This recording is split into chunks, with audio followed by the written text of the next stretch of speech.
તો ગુજરાતમાં બંને બાજુના પાડોશી રાજ્યોમાં ભારે વરસાદનો કહેર છે। રાજસ્થાન અને દક્ષિણમાં મહારાષ્ટ્રના મુંબઈમાં ભારે વરસાદ પડી રહ્યો છે। મુંબઈમાં ગઈ રાતથી વરસાદ પડી રહ્યો છે। અંધેરી સબવે બંધ કરી દેવામાં આવ્યો છે, તો પૂર્વ અને પશ્ચિમ ઉપનગરો ઉપરાંત મધ્ય મુંબઈના ઘણા નીચાણવાળા વિસ્તારો પાણીથી ભરાઈ ગયા છે। હવામાન વિભાગે લોકોને દરિયા કિનારે ન જવાની અપીલ કરી છે।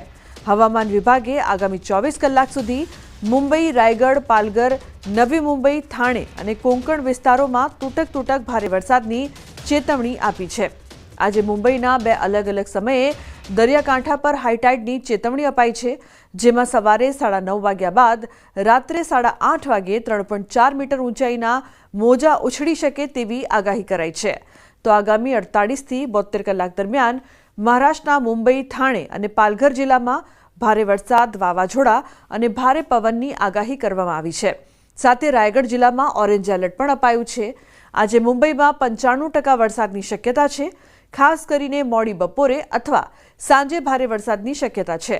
છેલ્લા 48 કલાકથી પાણી ભરાઈ જવા અને ટ્રાફિક ખોરવાઈ રહ્યો છે।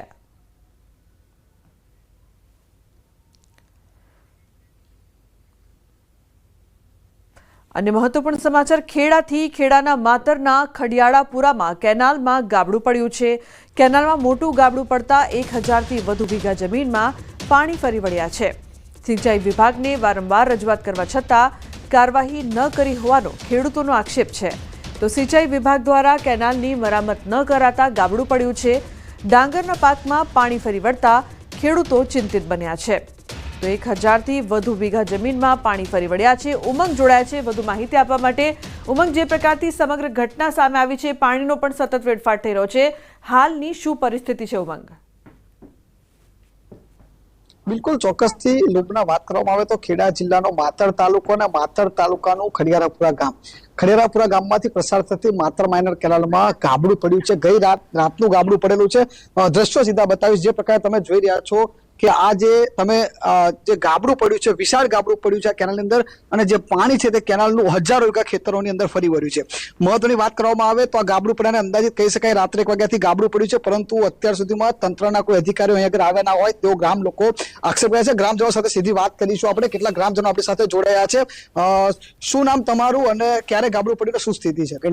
મારું નામ ઘનશ્યામભાઈ જીવણભાઈ પરમાર, અને રાત્રેનું ગાબડું પડેલું છે। અત્યાર સુધી કોઈ સાહેબ જોવા નહીં આવેલા, અને આ ગાબડું આજનું નથી, 1 વર્ષ પહેલાનું છે। સાહેબોને રજૂઆત કરેલી, પણ સાહેબો કોઈ મગજ ઉપર લીધેલું નથી, અને લીધેલું તો આવે તો 5 કિલો જો સિમેન્ટ લાવે, 2 તગારા નીકળી આવે અને વધતા ગાબડું કરીને નાહી જાય। અને અમે કહીએ કે સાહેબ આ ગાબડું રહેશે નહીં, ત્યાં કે આવો કમ્પ્લીટ થઈ ગયેલું, અને આ ગાબડું થોડે 1 વર્ષથી વધતું ગયું, પણ અત્યાર સુધી કેનાલ ચાલુ થઈ ગયેલી, અને કેનાલ એટલી બધી મૂકેલી તે ઉપરથી અમે હાથ પગ જોઈએ એટલી ફૂલ કેનાલ કરી દીધેલી, અને બાકી થોડું પાણી અમે ઓછું કરવાનું કહ્યું, પણ ઓછું કરેલું નહીં બધા, અને આજ સુધી કોઈ જોવા આવતા નહીં।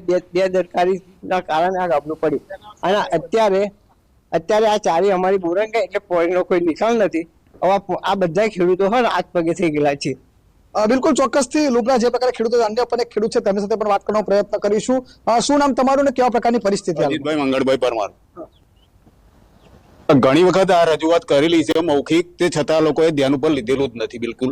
આજે લગભગ 15 ફૂટ જેટલું ગાબડું પડી ગયું છે, અને લગભગ હજારો વીઘા જમીન બધાની ડાંગર રોપેલી સર્વનાશ થઈ ગયું છે। ખાતર બાતર નાખીને અને લગભગ વીઘે 20,000 રૂપિયાનો ખર્ચો કરીને આજે એ ખેડૂતોની શું દશા થશે એ કઈ સમજણ નહીં પડતી। જણસો ગીરો મૂકીને ધંધો કરેલો છે, તો આજે કોકનો છોકરો કઈ રીતે જીવશે એનો પ્રશ્ન છે।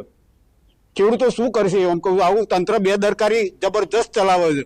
ઘણી વખત રજૂઆત કરી, પણ એ લોકોએ કોઈ તંત્રએ ધ્યાન લીધેલું નથી। બિલકુલ લુબના ચોક્કસથી આગળ અન્ય પણ કેટલાક ખેડૂતો છે ત્યાં આગળ ઉપટી આવ્યા છે। જે પ્રકાર દ્રશ્યોમાં તમે જોઈ શકો છો કે જે અહીંના સ્થાનિક જે ખેડૂતો છે, મહિલાઓ છે, તે પણ આગળ પહોંચી આવી છે। સૌથી મહત્વની લુબના વાત કરવામાં આવે તો ગાબડું ગતકાલ રાતનું પડ્યું છે, પરંતુ અત્યાર સુધીમાં કોઈ પણ તંત્રના અધિકારીઓ અહીં આગળ આવ્યા ના હોવાનો ખેડૂતો આક્ષેપ કર્યા છે। લુબના બીજી વાત દ્રશ્યો બતાવીશ કે તમે જોઈ શકો છો દૂર દૂર સુધી જે કહી શકાય કે કુદરતી આફત નહીં પરંતુ માનવ સર્જિત આફત હોય તેવા દ્રશ્યો આગળ જોવા મળ્યા છે. હજારો વીઘા જમીન જે ડાંગરનો પાક હતો તમામ ડૂબાણ થઈ ગયો છે અને જે ડાંગરનો જે વાર્ષિક જે ખર્ચ હોય છે આ લોકોનો જે 10 થી 15 હજાર રૂપિયા જેવો ખર્ચ પોતાનું જે ઘરે ના હોય છે તે પણ ગીરમ કર્યો, કારણ કે આ વખતે વરસાદ પણ વધુ પડ્યો હતો તેના કારણે ડાંગરનું ધરું પણ તૈયાર ન હતું થયું અને આ વધુ આફત આવી છે. ધરું ન હતું, ખેડૂતો વેચાતું ધરું લાવ્યા હતા અને ડાંગરની રોપણી કરી હતી, પરંતુ આ ગાબડું પડવાના કારણે તમામ વિસ્તારમાં પાણી ફરી વળ્યા છે. જી લુબના.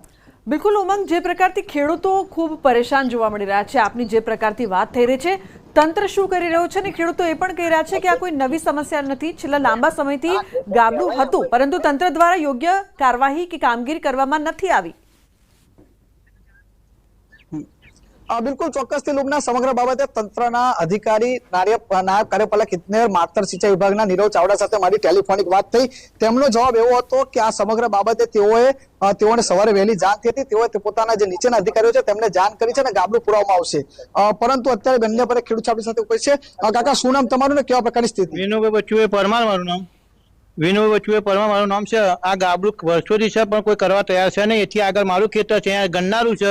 ગંડા આગળ હાજો ખેતરમાં આવ્યો છું તો કેનાલના ગંડારા પરદી પર પાણી લઈને પડતું હતું. બરાબર, કોઈ અધિકારી આપણી જોડે નંબર હતો નહીં એટલે સાંજે હું ઘેર જતો રહ્યો. પછી મને તો એમ લાગે રાત્રે કેનાલ તૂટવાની જ છે, તો રાત્રે હવે સવાર 5 વાગે ખબર હોય કેનાલ તૂટી છે તો અમારી પૂરી જમીન બધી ધોવાણ થઈ ગઈ છે, બોલણ ગત્યું. અને જો 2 ગાબડા મારા ખેતર આગળ છે તો પાણી ચાલુ જ છે સાહેબ, તમે જોઈ લો આવીને. અને કોઈ અધિકારી આવવા તૈયાર છે નહીં, કેનાલ ઉપર રોડ નહીં, અધિકારીઓ કોઈ આવવા તૈયાર નહીં. ચોકીદારે કોઈ આવવા નહીં, ચોકીદાર આવે એક જયરું કાઢીને જતો રહે અને પાણી એટલું બધું આફરે ને કેનાલ 2 ફાસ્ટ કાઢી મેળી છે. હવે અમારે કરવું શું આના માટે? એનો રજૂઆત કરો તમે અને આનું વળતર અમને પાછું મળવું જોઈએ. બરાબર. બિલકુલ લુબના, કહી શકાય કે મોડી રાત્રે 1:30 વાગ્યાથી ગાબડું પડ્યું છે. સવારે 5 વાગ્યાથી ખેડૂતે અધિકારીઓને જાણ કરી છે, પરંતુ હજુ સુધી કોઈ અધિકારીઓ પણ આગળ આવ્યા નથી અને આ ગાબડું પડ્યું તેના ખેડૂતો ચિંતિત છે. ખેડૂતો માંગ કરી રહ્યા છે તાત્કાલિક અસરથી આ પાણી જે અત્યારે ચાલુ છે તેને ઓછું કરવામાં આવે, ગાબડું પૂરવામાં આવે, જેથી કરીને આપણે જે ડાંગરનો પાક જે બગડવાની જે ભીતિ છે તે ક્યાંક ને ક્યાંક બચી શકે. જી લુબના. બિલકુલ, ડાંગરનો આટલો બધો પાક છે, રાતથી ગાબડું પડ્યું છે, 1 વર્ષથી સમસ્યા છે, 1 વર્ષથી હાલતો ખરાબ હતી અને હજુ સુધી અધિકારીઓ આવ્યા નથી. શું કરી રહ્યું છે અહીંયાનું તંત્ર? કંઈ પડી જ નથી કે ભલે ખેડૂતોને નુકસાન થતું તો થાય? બિલકુલ ચોક્કસથી કહી શકાય કે ખેડૂતોને પડી ના હોય તે પ્રકારના દ્રશ્યો અહીં આગળ સામે આવ્યા છે. ફરીથી દ્રશ્યો બતાવું એના એ કે તમે જોઈ શકો છો કે આ અત્યારે આ ગાબડું છે, વિશાળ ગાબડું પડેલું છે અહીં આગળ. જે પ્રકારે અહીં આગળ આ જે ગાબડાની અંદરથી પાણીનો સતત પ્રવાહ છે તે ખેતરોમાં વહી રહ્યો છે. જો કે ન્યૂઝ 18 ગુજરાત દ્વારા પણ અધિકારીઓનો સંપર્ક કરવાનો પ્રયત્ન કરવામાં આવે છે ત્યાંથી, પરંતુ ત્યાં ફોન નથી ઉપાડતા તેવું પણ ક્યાંક જાણવા મળી રહ્યું છે. જે પ્રકારે તમે જોઈ શકો છો કે અહીં આગળ હજારો વીઘા ડાંગર પાણીમાં ગરકાવ થઈ ગઈ છે. આ ગાબડું પડવા પાછળનું મુખ્ય કારણ અધિકારીઓ જે પ્રકારે કહી રહ્યા છે તે પ્રકારે માટી પોચી હોય તેના કારણે થઈ રહ્યું છે, પરંતુ અહીં આગળ કોઈ આવ્યું નથી તંત્ર અને તેથી અહીંના જે લોકો છે તે પોતે માંગ કર્યા છે કે ગાબડું વહેલી તકે પૂરવામાં આવે, જેથી કરી તેમને આ જે સમસ્યા જે અત્યારે થઈ છે તેનું ક્યાંક ને ક્યાંક હલ મળે. લુબના, મહત્વની બીજી વાત કરવામાં આવે તો અત્યારે ખેડા જિલ્લામાં અગાઉ પણ આ પ્રકારની ઘટના સામે હતી, ત્યારે પણ ક્યાંક ને ક્યાંક તંત્રની બેદરકારી સામે આવી હતી, પરંતુ અત્યારે અહીં આગળ અધિકારીઓ આવ્યા નથી તે અને એક મોટો સવાલ અત્યારે ઉભો થઈ રહ્યો છે. બિલકુલ, આભાર ઉમંગ સમગ્ર માહિતી બદલ. તો ખેડૂતો આટલા ચિંતિત છે પરંતુ અધિકારીઓને કંઈ જ પડી નથી, જોવા પણ નથી આવી રહ્યા. છેલ્લા લાંબા સમયથી આ સમસ્યા તો હતી અને હવે ગાબડું છે તે એટલું મોટું થઈ ગયું છે, રાતથી પાણી ફરી વળ્યા છે અને ડાંગરના પાકને નુકસાન થશે પરંતુ તંત્રને પડી નથી. અન્ય સમાચારની વાત કરીએ તો છત્તીસગઢના કેટલાક ભાગમાં પણ ભારે વરસાદનો કેર છે. સરગુજા જિલ્લાના મેનપટ બ્લોકમાં ઘૂનઘટ્ટા નદી પાર કરતી વખતે વૃદ્ધ વ્યક્તિ અચાનક પૂરમાં ફસાઈ ગયો હતો. નદી પાર કરતી વખતે અચાનક પૂર આવ્યું. વૃદ્ધ વ્યક્તિ કલાકો સુધી પૂરના જોરદાર પ્રવાહમાં ફસાઈ ગયો. કોઈક રીતે વૃદ્ધ વ્યક્તિ નદીમાંથી સુરક્ષિત બહાર નીકળી ગયો હતો. ઘરે પરત ફરતી વખતે વૃદ્ધ વ્યક્તિ નદીના પૂરમાં ફસાઈ ગયો હતો. ઘટનાનો વિડીયો સોશિયલ મીડિયા પર વાયરલ થઈ રહ્યો છે. તો પૂરનો પ્રચંડ પ્રવાહ. બીજી તરફ રાજસ્થાનની પણ આ જ પરિસ્થિતિ. રાજસ્થાનમાં ચોમાસાની કૃપા હવે ટોંકમાં આફત બની રહી છે. સતત વરસાદના કારણે નદીઓ, નાળા અને તળાવો છલકાઈ રહ્યા છે. ટોંક તાલુકાના બરવાસ ઇસ્લામપુરા ગામના તળાવમાં લીકેજ થવાથી મોટું ધોવાણ થયું છે. આવી સ્થિતિમાં તળાવમાંથી પાણી સતત વહી રહ્યું છે. તળાવ તૂટવાની માહિતી મળતા જ એસડીઆરએફ, નાગરિક સંરક્ષણ અને પૂર નિયંત્રણ અધિકારીઓ ઘટના સ્થળે પહોંચી ગયા છે. તેઓ માટીની બોરીઓ મૂકીને તળાવનું ધોવાણ અટકાવવાનું શરૂ કર્યું હતું. આ તળાવનું બધું પાણી નયાગાંવ ડેમમાં જશે. આવી સ્થિતિમાં વધારાનું પાણી નયાગાંવ ડેમ માટે ખતરો પણ ઊભો કરી શકે છે।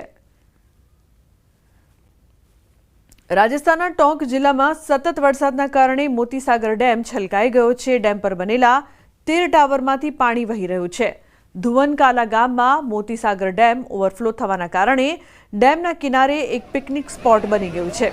ટોંક જિલ્લા તેમજ જયપુરથી પ્રવાસીઓ અહીં આવવા લાગ્યા છે।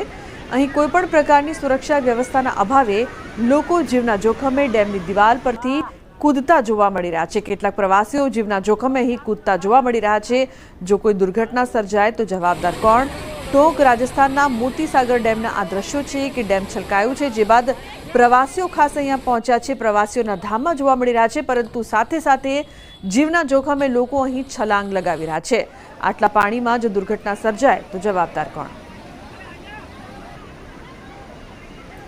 રાજસ્થાનના બુંદી જિલ્લામાં નદીના પાણીમાં ફસાયેલા પશુઓને ગાય રક્ષકોએ બચાવ્યા। તેમને બચાવવા માટે પોતાનો જીવ જોખમમાં મૂક્યો। બુંદી જિલ્લાના તાલેડા વિસ્તારમાં ભારે વરસાદના કારણે ગૌવંશ નદીના પાણીમાં ફસાઈ ગયા હતા। માહિતી મળતા જ ગૌસેવા સંસ્થાનના ગૌરક્ષકો નદીના પાણીમાં પ્રવેશ્યા અને ગાયોને સુરક્ષિત રીતે બહાર કાઢ્યા। ગૌરક્ષકોના પ્રયાસોના કારણે ગાયોને સુરક્ષિત રીતે બચાવી લેવામાં આવી।